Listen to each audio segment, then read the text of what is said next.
Assalamualaikum warahmatullahi wabarakatuh. Selamat siang anak-anak semua. Bagaimana kabar hari ini? Semoga anak-anak senantiasa dalam keadaan sehat walafiat, tak kurang suatu apapun. Sebelum kegiatan belajar kita mulai, dipersilahkan anak-anak untuk mengisi presensi kehadiran, kemudian persiapkan semua peralatan belajar, baik buku tulis, alat tulis, ataupun buku paket.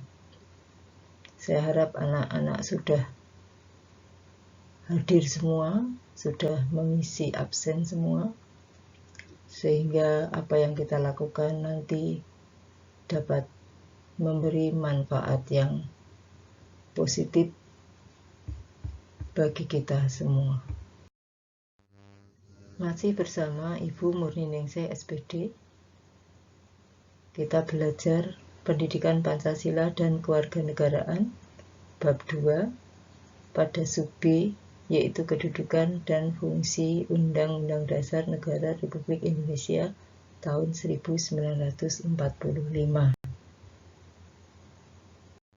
Kompetensi dasar yang akan kita pelajari 3.2, menelaah makna, kedudukan, dan fungsi Undang-Undang Dasar Negara Republik Indonesia tahun 1945 serta peraturan perundangan lainnya dalam sistem hukum nasional.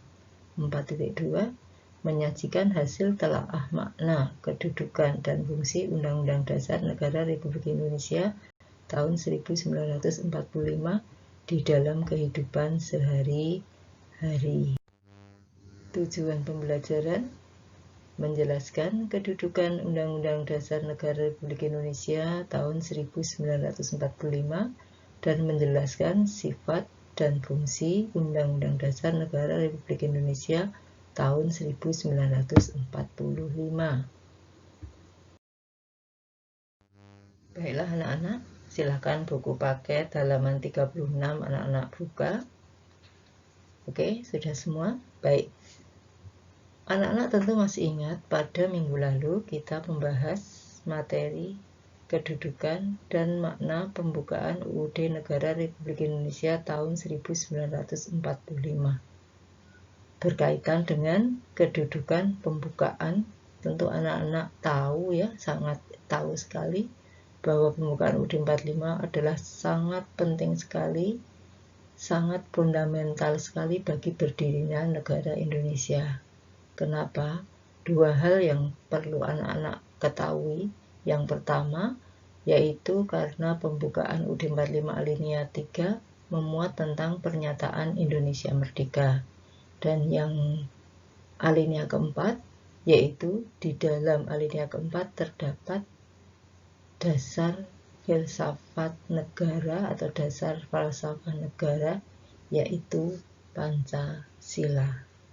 Nah, pada kesempatan sekarang ini, saat ini, ya, kita akan belajar sub B, yaitu kedudukan dan fungsi Undang-Undang Dasar Negara Republik Indonesia tahun 1945 dalam sistem hukum nasional. Ada dua hal yang akan kita bahas, yaitu satu, berkaitan dengan kedudukan Undang-Undang Dasar Negara Republik Indonesia tahun 1945. Yang kedua yaitu sifat dan fungsi Undang-Undang Dasar Negara Republik Indonesia tahun 1945. Oke. Silakan anak-anak lihat pada slide ya. Di slide ada beberapa pertanyaan ya yang harus kita jawab. Mungkin anak-anak ada yang sudah bisa menjawab pertanyaan-pertanyaan di depan. Yuk, siapa yang bisa? Nanti dikasih hadiah. Oke. Pertanyaan pertama adalah, apakah yang dimaksud dengan Undang-Undang Dasar? Pertanyaan kedua, apa alasan sebuah negara harus memiliki Undang-Undang Dasar? Pertanyaan ketiga, apa akibatnya apabila sebuah negara tidak memiliki Undang-Undang Dasar? Oke, silakan anak-anak bisa menjawab, menulis jawabannya di buku. Kalau sudah selesai, nanti kita lanjutkan untuk menjawab pertanyaan di bawahnya. Yang keempat, bagaimana sejarah pembentukan Undang-Undang Dasar Negara Republik Indonesia? Bagaimanakah struktur Undang-Undang Dasar Negara Republik Indonesia tahun 1945? Kemudian bagaimana sifat dan fungsi Undang-Undang Dasar tahun 1945? Banyak sekali pertanyaannya, ya. Kalau anak-anak bisa memahami pertanyaan-pertanyaan tersebut, menjawabnya, maka berarti anak-anak sudah mampu menguasai materi bab B ini.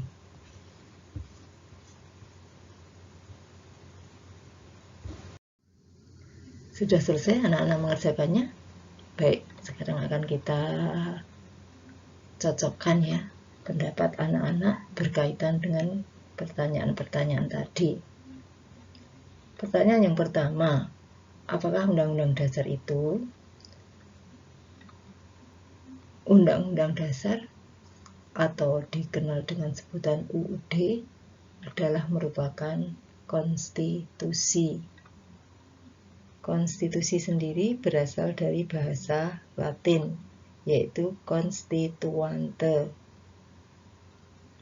yang merupakan norma sistem politik dan hukum bentukan pada pemerintahan negara, biasanya dikodifikasikan sebagai dokumen tertulis.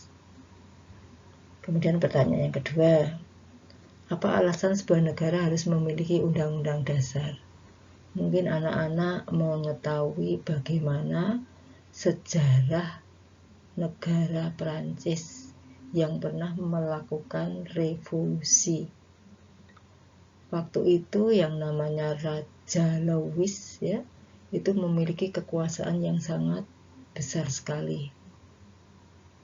Sehingga kemudian muncul para pemikir ya, para ahli hukum ya, yang membagi kekuasaan menjadi 3 kekuasaan: eksekutif, kekuasaan legislatif, dan kekuasaan yudikatif. Nah, mengapa kekuasaan harus dibatasi? Karena kalau tidak dibatasi, maka kekuasaan seorang raja itu akan absolut.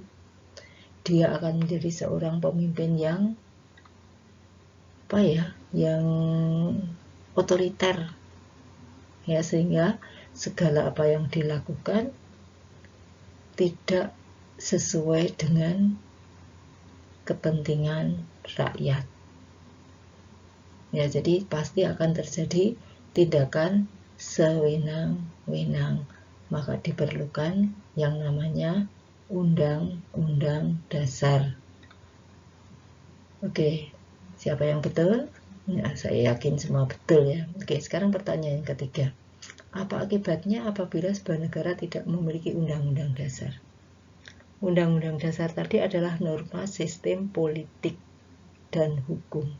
Sehingga seandainya sebuah negara tidak memiliki undang-undang dasar, maka nanti akan terjadi pelanggaran hukum, baik yang dilakukan oleh penguasa kepada rakyat, bahkan bisa jadi rakyat melakukan tindakan-tindakan yang bertentangan dengan aturan atau bertentangan dengan keinginan negara, sehingga nanti akan menimbulkan konflik, menimbulkan benturan berbagai macam kepentingan. Oleh karena itu, yang namanya Undang-Undang Dasar sangat penting sekali bagi keberlangsungan hidup sebuah negara.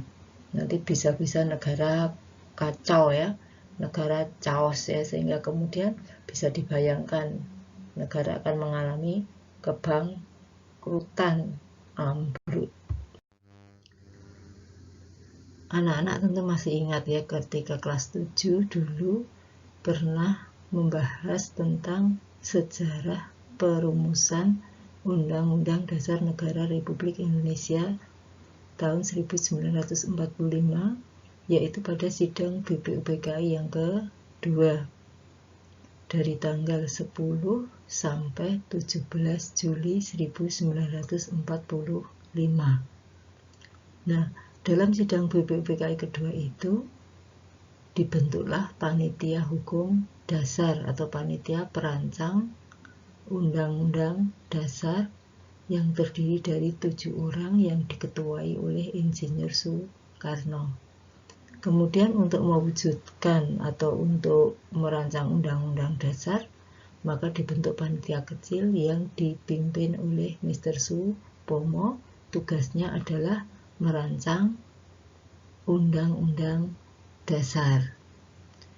Nah, dalam sidang tersebut ya yang berjalan dengan cepat ya, dalam waktu tempo yang hanya berapa ya, dari tanggal 10 sampai 17 ya, 7 hari 8 hari ya, akhirnya berhasil membahas batang tubuh Undang-Undang Dasar 1945. Betapa hebatnya ya orang-orang zaman dulu ya, pemikirannya sangat luar biasa sehingga melahirkan sebuah Undang-Undang Dasar yang kita pakai sekarang ini.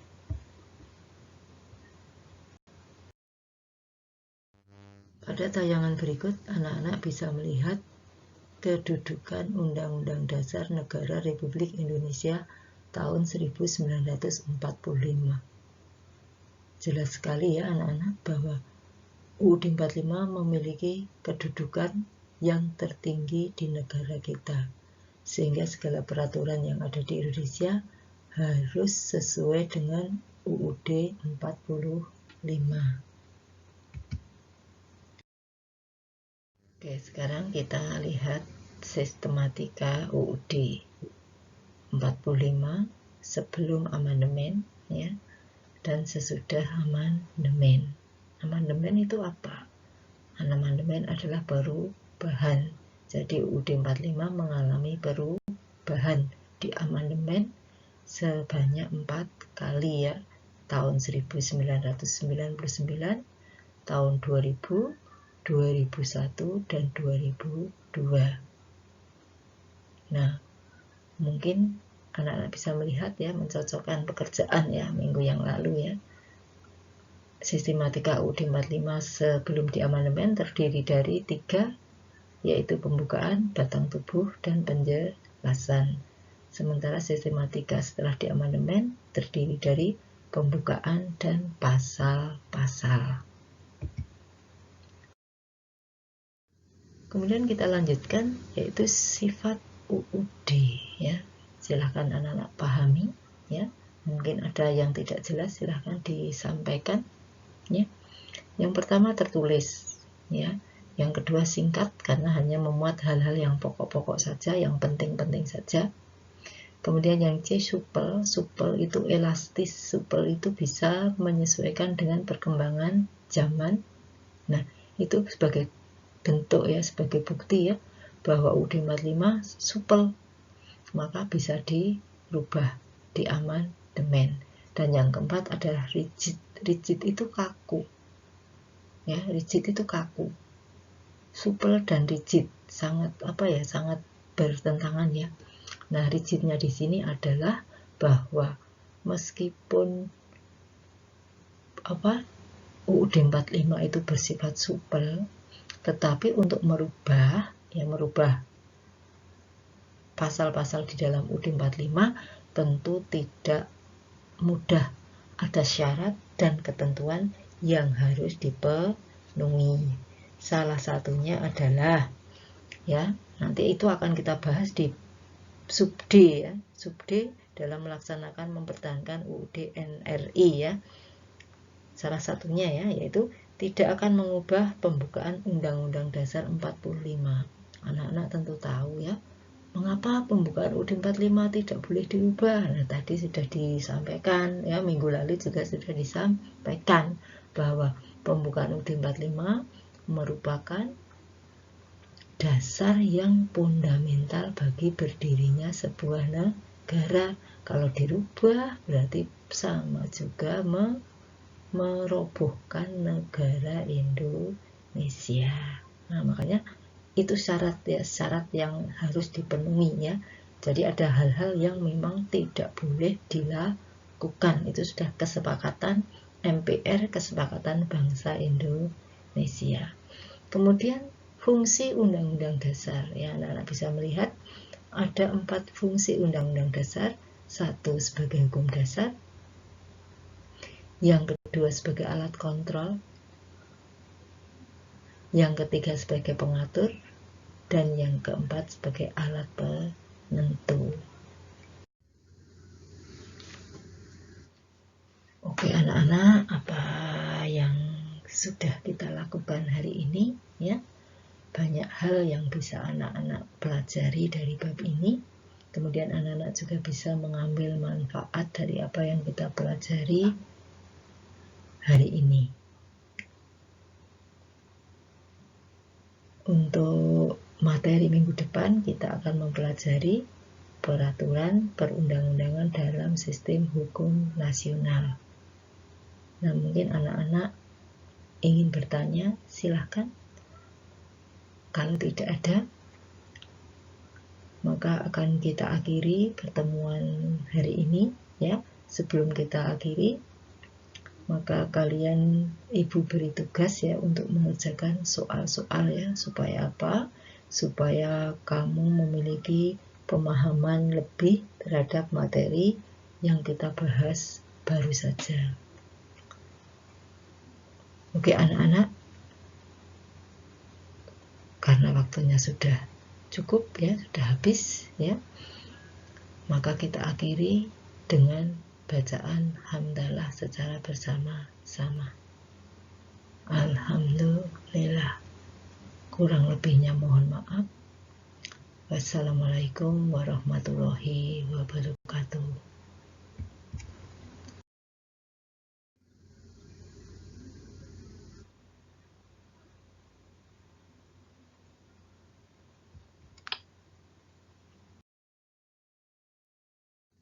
Terima kasih.